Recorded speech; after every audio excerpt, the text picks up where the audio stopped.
मित्रांनो ही रील बघा, नंतर ह्या व्हिडिओचे फनी कमेंट्स वाचू। तर हा मी बनवलेला शर्ट आहे, तर याच्या बायाला मी खिळे लावलेले आहेत, याच्या पाठीमागे खिळे लावलेले आहेत, आणि ह्या डोक्याला ह्या मानेला खिळे लावलेले आहेत। जेव्हा वाघ आपल्यावरती बिबट्या आपल्यावरती हल्ला करतो, तो शक्यतो पाठीमागून हल्ला करतो, तो पुढून हल्ला करत नाही।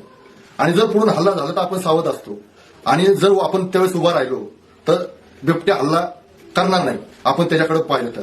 आणि समजा आपण चुकून असं वळालो, आपण पाठमोरा झालो आणि आलो, आणि बिबट्याने जर आपला हल्ला केला तर हे खिळे जे आहेत ते बिबट्याला लागतील, ते खिळे बिबट्याला लागतील, आणि तो तुमच्या जवळच येणार नाही, त्याला जमणारच नाही तुम्हाला तुम्हाला स्पर्श करणं, आणि ऑटोमॅटिकली तो तुमच्याजवळ लांब राहील, आणि तुमचा मानेपर्यंत तो पोहोचू शकणार नाही। जरी तुम्ही बसलेला आहात, समजा असा बसला, तुम्ही काम करताय आणि तुम्ही असं शेतामध्ये काम करता, मागून जर बिबट्याने तुमच्यावर हल्ला केला तर तो तुमच्याजवळ येणार, खिळे त्याला टोचतील आणि तो तुमच्याजवळ येणारच नाही।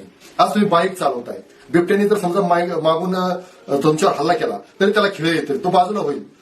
म्हणजे ह्या खिळ्यांमुळे त्या बिबट्याचा तुमच्यावर कुठल्याही प्रकारचा अटॅक करू शकणार नाही। पण ढुंगणाचं काय, तिथे चावला तर काका तो बिबट्या आहे, उबट्या नाही। मुंबई लोकल मध्ये वापरू शकतो का?